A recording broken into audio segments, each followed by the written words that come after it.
Your Excellency, President Salva Kiir Mayardit, the chairperson of the East African Community, mudane madaxweyne Salva Kiir Mayardit, distinguished heads gudoomiyaha of dalladda state, bulshada bariga Afrika, madaxda sharafta leh mudanayaal iyo marwooyin.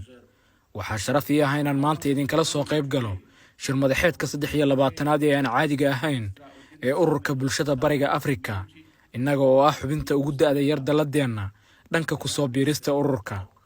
maanta Soomaaliya waxay u tahay meerta taariikhi ah, waxaana ka qayb galnay shir madaxeedkii ugu horreeyay innaga oo xubin buuxda ka ah bulshada bariga Afrika.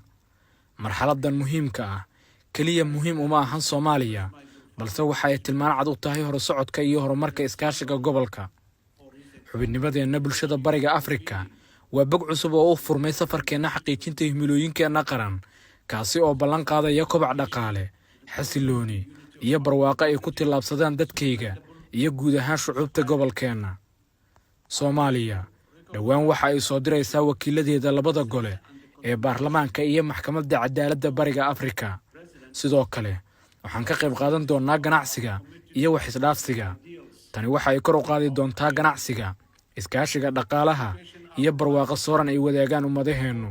marka aynu ka tashanayno ajendayaasha muhiimka ah sida doorashada xogeyaha guud iyo buuxinta jagooyinka bannaanaada, waa inay nahagaan aragtiyo ka turjumaya hadafyada aynu wadaagno ee bariga Afrika oo xooggan, midaysan isla markaana barwaaqo ah. go'aamadani waa kuwo lafdhabar u ah qaabaynta mustaqbalka bulshadeenna, waana inaynu si waxtar iyo xilkasnimo leh u wajahnaa.